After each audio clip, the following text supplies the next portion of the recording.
साथियों, अपराधी चाहे जितना भी शातिर हो, कितना भी दिमाग लगा ले, लेकिन कोई ना कोई सुराग कहीं ना कहीं तो छोड़ के ही जाता है। और वो अपराध जिसमें एक से ज्यादा अपराधी होते हैं, उसके बारे में ये कहा जाता है कि वो केस थोड़ा लंबा खिंची जाता है।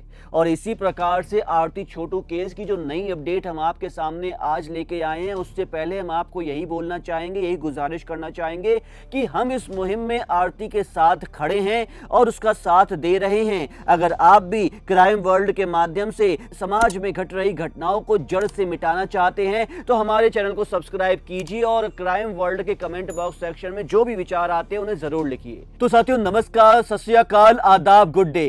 क्राइम वर्ल्ड के इस नए एपिसोड में मैं आपके सामने हूं आरती छोटू केस की एक नई अपडेट लेकर। इस केस का एक और अपराधी पकड़ में आ चुका है, यानी कि अब हो गए टोटल 7 अपराधी जेल के अंदर। लेकिन अभी भी 2 अपराधी जेल के बाहर हैं, छुट्टे घूम रहे हैं। इस घटना को लगभग 100 से ज्यादा दिन बीत चुके हैं, लेकिन अभी भी पुलिस का लचर प्रदर्शन जारी है और अभी भी पूरे के पूरे अपराधी जेल में नहीं पहुंच सके हैं। इसका एक सबसे बड़ा कारण मैं आपको बताना चाहूंगा साथियों, वो ये है कि जहां पर अपराधी होते हैं, आपराधिक प्रवृत्ति के लोग होते हैं, अक्सर जो उनको पकड़ रहा होता है उनका फायदा वहीं पर होता है। क्योंकि जो सच्चा है वो तो किसी प्रकार का फायदा दे नहीं सकता है, वो तो सिर्फ यही कहता है हमारे साथ गलत हुआ है, हमारे साथ जुल्म हुआ है, कानून को ताक पे रखकर हमारे साथ जुल्म हुआ है, गलत हुआ है, हमें न्याय चाहिए, इंसाफ चाहिए। लेकिन जिन्होंने गलत किया होता है वो किसी न किसी तरह अपने आप को अपनी की हुई गलती से, अपराध से बचाना चाहते हैं। इसीलिए वो लालच देते हैं, वो रिश्वत देते हैं और अपने आप को कानून की पकड़ से दूर रखते हैं। शायद ऐसा ही हो रहा है बिहार में, और इसीलिए छोटू के सारे हत्यारे लगभग 100 से ज्यादा दिन बीतने के बाद जो डिप्टी सीएम है उनसे मुलाकात हुई आरती की, उसके बाद भी नहीं पकड़े जा सके हैं। तो ये तो मतलब बिल्कुल शर्मनाक है। हालांकि मीडिया का ये काम है कि हर तरीके के सवाल पूछना, वो सही भी है अपनी जगह पे, लेकिन हम यही कहना चाहेंगे कि हम आपके साथ हैं आरती, और हमारे दर्शक भी आपके साथ ही हैं। आज हम फिर से पढ़ेंगे हमारे दर्शकों की जुबानी, जो ये बताएंगे, दर्शाएंगे कि वो अपने मन में क्या विचार रखते हैं आपके लिए। ओम नमो भगवते वासुदेवा बोलते हैं कि धन्यवाद भगवान, आप रक्षा करें, उनके साथ दे रहे हैं। अब सच्चाई आपके साथ है, सत्य विजय होता है। आज नहीं तो कल आरती फोटो गलत नहीं किया था, प्यार किया तो बुरा क्या किया, उसको जान से नहीं मांगना चाहिए। धन्यवाद सर जी। जी बिल्कुल, ओम नमो भगवते वासुदेवा जो इनका चैनल का नाम है, उनसे मैं यही बोलना चाहूंगा कि सर आप बिल्कुल सही कह रहे हैं। अगर उसने पाप किया तो पाप नहीं किया, और जान से मारना तो वैसे भी किसी नॉर्मल आम इंसान के हक में है ही नहीं, पुलिस के भी हक में नहीं है कि किसी भी इंसान को ऐसे ही चलते गोली मार दे जब तक ऊपर से आदेश ना हो। आर्मी के हाथ में भी नहीं है कि किसी को मार दे जब तक वो आतंकवादी ना हो। तो ये तो गांव वाले जो थे वो बिल्कुल ही मतलब किस वजह से उन्होंने छोटू को मार दिया वो तो वही जाने, और उन्होंने कानून के खिलाफ काम किया है। शायद इसीलिए, शायद क्या 100% इसीलिए वो आज जेल की सलाखों के पीछे और अपनी सजा भुगत रहे हैं।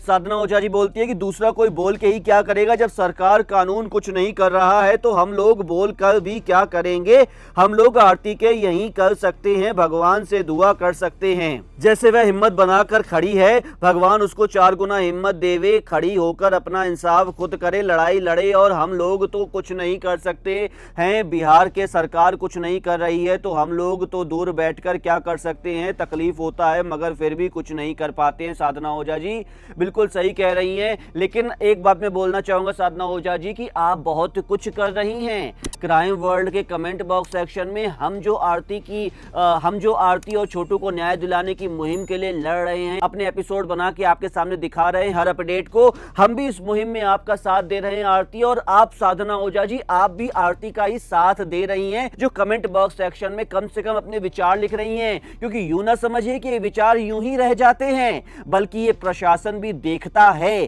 कि आरती के सपोर्ट में कितनी जनता है और कौन कौन उसको न्याय दिलाने के लिए अग्रसर है और गंभीरता से सोच रहा है। तो आप भी अपनी तरफ से सोच रही हैं, क्राइम वर्ल्ड में अपने मैसेज लिख रही हैं, ये भी एक तरीके का सपोर्ट ही है।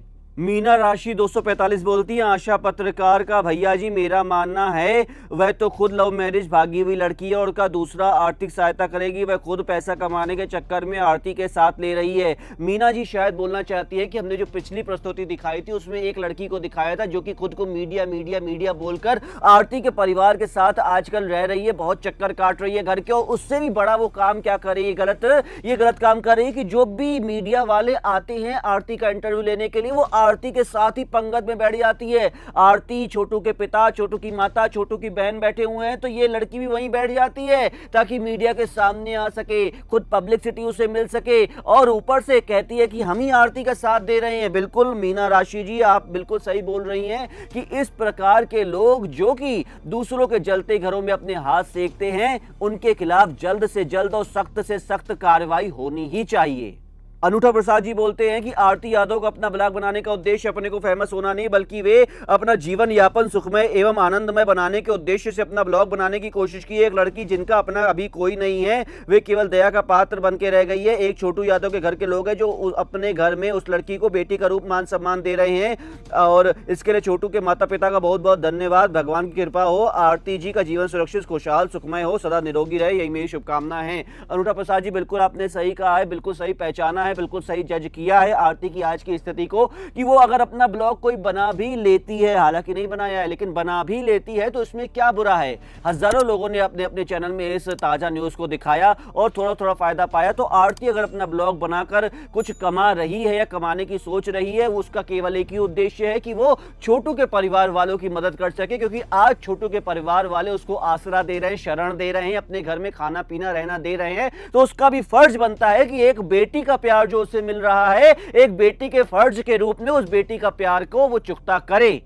और वो गलत नहीं कर रही अगर अपना ब्लॉग बना भी रही है तो। हमारे अगले दर्शक राम सियावर जी बोलते हैं, सर आरती और छोटू का न्याय कब मिलेगा? हमारे देश में न्याय है या नहीं है, हम यह जानना चाहते हैं। राम सियावर जी बिल्कुल सत्य कह रहे हैं आप कि एक ऐसा केस जिसने पूरे हिंदुस्तान की मीडिया में सुर्खियों में आकर के सबका ध्यान अपनी ओर खींचा, एक ऐसा केस जिसमें एक मासूम की हत्या 9 लोगों ने तड़पा तड़पा कर मार मार कर बिजली के करंट के झटके देकर कर दी, एक ऐसा केस जिसमें उस प्रदेश के उस राज्य के डिप्टी सीएम तक को इन्वॉल्व होना पड़ा। लेकिन अफसोसजनक बात है कि उस केस का अभी तक निपटारा होना तो दूर की बात है, उस केस के जो दोषी है उनको सजा मिलना तो बहुत दूर की बात है। जो सारे के सारे दोषी हैं वो अब तक पुलिस की गिरफ्त में भी नहीं आ सके हैं। आप कैसे कहेंगे कि यह हमारे देश का कानून है और कैसे आप इसकी तारीफ कर पाएंगे? राम सियावर जी बिल्कुल आपने एक दुखती हुई नब्ज को पकड़ा है इस देश की कि जितनी देर होती है किसी भी अपराधी को सजा दिलाने में, जितनी वो देर होती है उसकी चौगुनी गति से उन आपराधिक प्रवृत्ति के लोगों का मन बढ़ता है जो अभी जेल के बाहर हैं और कोई नया अपराध करने की सोच रख रहे हैं। और यही लोग समाज के खिलाफ हैं, समाज को खराब कर रहे हैं और यही देरी हमारे समाज में अपराध को बेलगाम कर रही है, जिसके बारे में समाज को, पुलिस को, प्रशासन को, सरकार को निश्चित रूप से जल्द सोचना चाहिए। हमारे अगले दर्शक अभय कुमार सिंह जी बोलते हैं, आरती की इस तरह आप बदनाम न करें, आरती एक अच्छी लड़की है। बिल्कुल सही कहा आपने अभय कुमार सिंह जी। आरती को बदनाम करने का मतलब है कि इस देश की उस नारी को बदनाम करना जो नारी समाज में चल रहे अपराध के खिलाफ खड़ी हुई है, वो नारी जो कि अभी केवल 20 साल की भी नहीं हुई है, वो नारी आज अपने घर वालों के खिलाफ खड़ी हुई है केवल इसीलिए क्योंकि उन्होंने एक मासूम से बच्चे को तड़पा तड़पा कर मार डाला। और उसकी खिलाफत करने का मतलब इतना ही है कि हम सच्चाई का साथ नहीं दे रहे हैं, गलत का साथ दे रहे हैं। मानते हैं कि वो आरती के अपने थे, खून के रिश्ते थे, और आप ऐसा भी कह सकते हैं कि माँ बाप तो सही चाहते हैं, बच्चों का भलाई हमेशा सोचते हैं, लेकिन उस भलाई में आप किसी की जान नहीं ले सकते हैं। साथियों ये भी एक सच्चाई है। आप अपने बच्चों की भलाई सोचते हैं, मानते हैं, आपके दिल में एक एक जो विचार आता है वो अपने बच्चों की भलाई के लिए ही आता होगा, इस बात में कोई शक नहीं है। लेकिन ऐसी भी कौन सी भलाई आपने सोच ली? आरती के माता पिता से मैं पूछना चाहता हूं, उनके भाई, उनके बहनों और भाभी से पूछना चाहता हूं कि उस बेटी की ऐसी भी कौन सी अपने भलाई सोच ली कि किसी मासूम को तड़पा तड़पा के मार दिया, मौत के घाट उतार दिया? ये तो सरासर अपने गलत किए कर्मों पर पर्दा डालने जैसा हो गया। और साथियों, इसी की सजा आज वो लोग जेल में भुगत रहे हैं। साथियों, हमारा आरती छोटू केस में सच्चाई का साथ देना, मासूम छोटू को न्याय दिलाना और दोषियों को जल्द से जल्द सजा दिलाने का जो ये जिम्मेदारी हमने ली हुई है, जो हमारी ये मुहिम चल रही है, ये हम जारी रखेंगे। और जब तक ये सजा पूरी नहीं हो जाती है तब तक इस केस को हम उछालते रहेंगे। और हमारा आपसे यही गुजारिश है, यही इल्तजा, यही विनती है कि आप भी इस केस में, इस मुहिम में हमारा साथ देते रहिए और क्राइम वर्ल्ड के कमेंट बॉक्स सेक्शन में अपने विचार, अपने राय, अपने सुझाव, अपनी शिकायतें भी हो तो जरूर लिखते रहिए। और अभी तक आपने अगर हमारा चैनल सब्सक्राइब नहीं किया है तो अभी कर लीजिए। वीडियो पसंद आया हो तो लाइक व शेयर भी जरूर कीजिएगा। अगली बार फिर किसी नई सच्ची घटना के साथ आपके सामने रूबरू होऊंगा। तब तक के लिए नमस्कार।